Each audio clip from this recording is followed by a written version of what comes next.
Porn isn't the issue. The issue is that you're not living your life the way you want to. And so you need a vision of life that's more compelling than the porn, and you need a counter vision too that frightens you.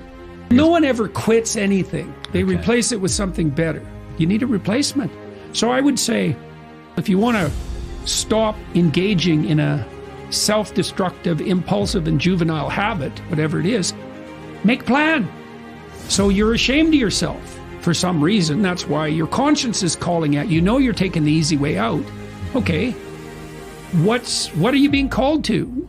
Why are you plagued by doubts about the appropriateness of your behavior? Well, because something is beckoning to you. Well, what? An unrealized vision. 5 years from now, you can be who you would like to be, and you can have what you need within the bounds of reason, if you specify it. So if you could be who you would like to be, and if you could have what you think you need, in principle, what would that look like? We ask questions. Who do you admire and why? You know? And what do you think you need and why? And what would you want if you could have it? Then we have people do the reverse. Okay, now picture yourself 5 years out, and you've let your bad habits take full control. But you're 5 years older. Should be scary. Like, what's the little hell your whims are aiming at? So what are you? You're the 35-year-old creep at the bachelor party, who's still involved with pornography, who still has the mind of a 16-year-old, and that's your destiny? You want that? Think about it. Think about exactly what sort of hell you'd involve yourself in. You want to think that through and decide if that's where you want to go. And then when you're tempted, you can think, oh, that's a pathway to hell. Maybe no. What do you want in a relationship? Like, if you could have what you wanted, what would it look like? Think about it, vision it, envision it, imagine it. Let it reveal itself to you. So don't substitute the false for the real. And don't underestimate the utility of deprivation.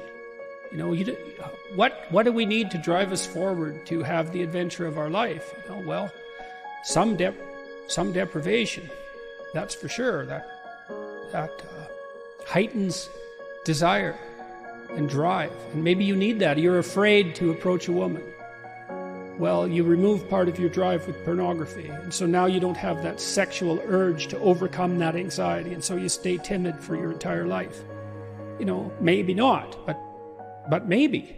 So I would say, think about it as cleaning up your psyche and your behavior. There's an additional issue with pornography, which is not often discussed, which is that, remember, guys in particular, the brain is a learning prediction machine. And if, I'm not trying to say that all pornography is bad, but there are good data to support the idea that if your brain learns to be aroused by watching other people have sex, it is not necessarily going to carry over to the ability to get aroused when you're one-on-one with somebody else.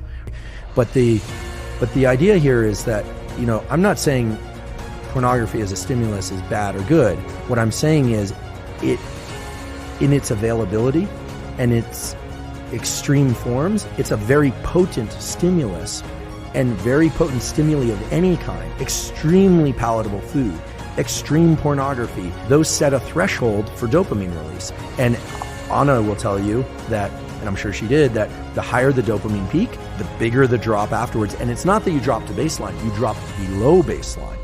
So again, it's not, these things aren't good or bad, they just have to be controlled in a way, because when people are pursuing dopamine peaks over and over and over, and they aren't getting them, typically it's because they've been pursuing that activity far too often.